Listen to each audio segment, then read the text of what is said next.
Okay, with Chris Riley. Chris, 80 minutes away from another grand final. What do you think your chances are against Huddersfield? Yeah, it's going to be a tough game. Obviously, they've probably been the most consistent team this year and probably deservedly league leaders this year, and can't take that away from them. But pretty confident with the form that we've been in over the last few weeks since probably got humiliated against Widnes at home and certainly got a good kick up the backside. We went to Saints away, Catalans away, and played Leeds at home. So I don't think you can ask for any more tougher games going into the playoffs than them three. So pretty confident we can do the job on Thursday night.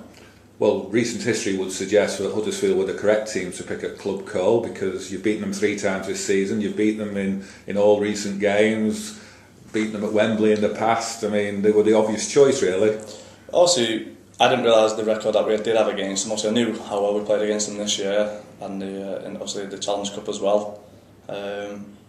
Obviously, I think we've lost 8 previous meetings in all competitions, so that is probably the logic. But if we would have picked Leeds, everyone would have probably been alright with the Leeds pick as well, because they come through a tough game against Saints. And I watched both games. I'm probably disappointed with the way Hull performed against Huddersfield, but Huddersfield just had to go out there and do the job they had to do. And I think whoever we would have picked would have been a tough decision, because obviously if you look at the 4 teams that are left in Super League now, are all the 4 top sides, so pros and cons with both sides. Looking at the 19-man squad which has been announced, it literally is numbers 1 to 19. Everyone there vying for a place. Who are the 2 who are going to miss out? Don't know about that one, but obviously it's always going to be tough at this end of the season. Everyone's going to get off the medical beds and do whatever they can do to try and get a spot on this team. And obviously Tony likes to mix it up every now and again, and you don't ever know if you're going to be guaranteed to be playing or not. So it's going to be interesting. We've just been lucky to have a weekend off from physical contact, but we've worked hard in training over the last 2 weeks.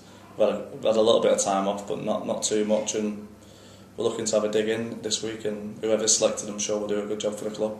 Do you worry week in, week out whether your name will be on that starting line-up?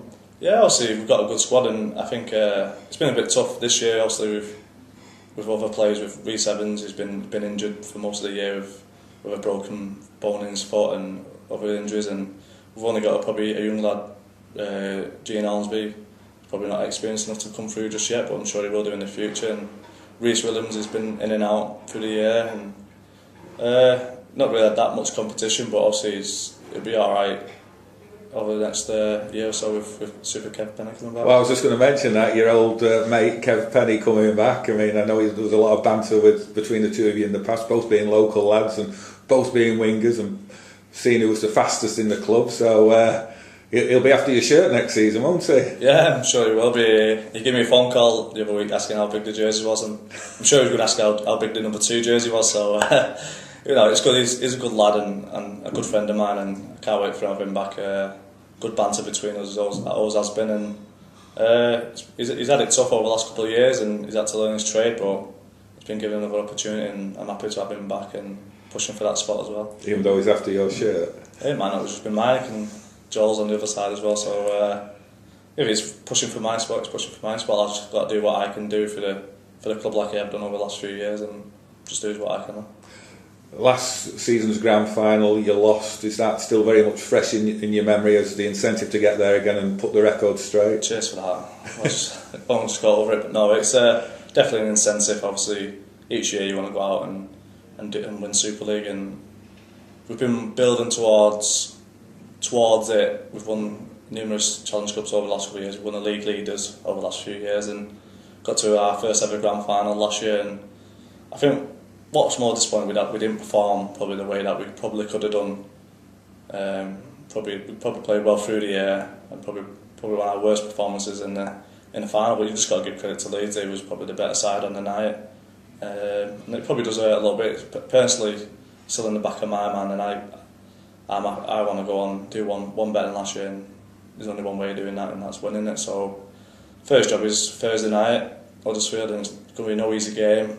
We're looking forward to a good atmosphere down at the AHJ, and that's a little bonus for us having the home advantage. But just got to show them what we can do, and if we can do that, I'm confident.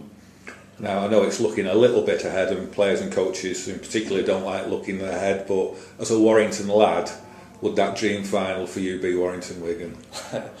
Well, I can only say personally, but obviously, yeah, it's not many people know, but obviously I got brought up watching Wigan. My granddad's from Goulburn and they're a big Wigan fan. My dad's a Wigan fan. Obviously I got brought up watching Wigan. I was a bit of a Wigan fan when I was younger, but also when I was about 9, I started playing local amateur rugby and I was a Warrington fan from then, and I've always had that enjoyment of playing Wigan since I've been playing through the service area, 19s and now the first team. So yeah, it'd certainly be an interesting final, and certainly for me it'd be probably one of the dream come true finals to have. But as long as we do our business and we get there, we'll concentrate on whoever gets there after that. You're a bit of a secret pie eater then? Was a secret pie eater, yeah, but pretty disgusted with myself. When I was pretty young, but now I'm a diehard blue and yellow now, and just looking forward to hopefully getting the job done on Thursday night. Okay, well good luck with that, Chris, and hopefully you'll get your dream final. Cheers, thank you. Cheers, Chris.